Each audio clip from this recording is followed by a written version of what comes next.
Hey guys, welcome to the LOFI kitchen. This is Zon cooking with you. Today we are making a braised tofu dish with fresh chili oil. I am a sucker for all things braised because essentially it is to combine together a bunch of incredible ingredients in a liquid, set it on the stove and forget about them, leaving your kitchen smelling amazing. Tofu by far is my favorite canvas to braise just because it is inexpensive, absorbs flavor extremely well and is good for your health. First we are starting off with making our braising liquid with a spoonful of beef bouillon and about this much of soy sauce. Then we prepare some daikon, slicing it across to add to our liquid, followed by an onion that is cubed before leave it on the stove top on high to come together on a heavy simmer.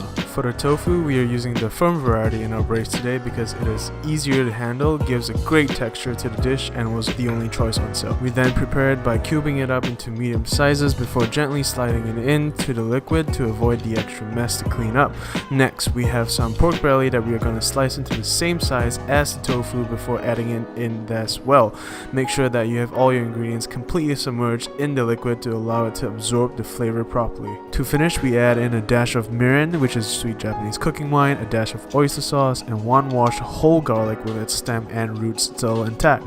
Notice that my measurements are completely up to my mood, so always taste as you go. It should hit your tongue balanced without any of the ingredients overpowering the dish.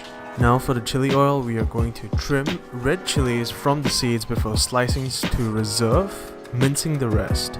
Once done, salt this chili mince directly on the cutting board because it looks kind of cool, and let that rest while you prepare the oil. Fill a small saucepan with neutral cooking oil to about halfway and add in a few cloves of garlic. Let that heat on the stove till the oil is very hot but not smoking. Meanwhile, transfer your chili into a small bowl and add in some fresh rosemary. When the oil is bubbling, carefully pour that into the chili and let it come together before stirring and setting aside.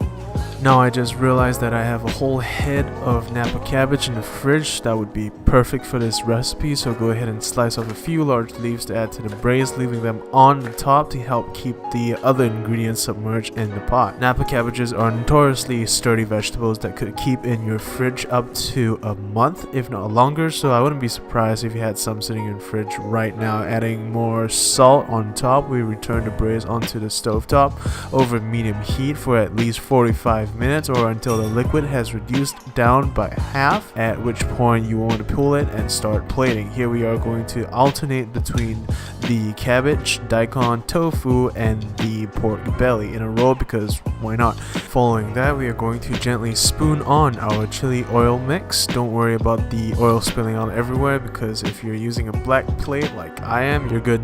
Finally, finish the dish with a healthy garnish of our thinly sliced chilies that we reserved from before and fresh cilantro. Hey guys, thanks for watching my video. This recipe was for me one of the things that I usually make at home for dinner because once you get it going you don't have to think about it until it is time to eat.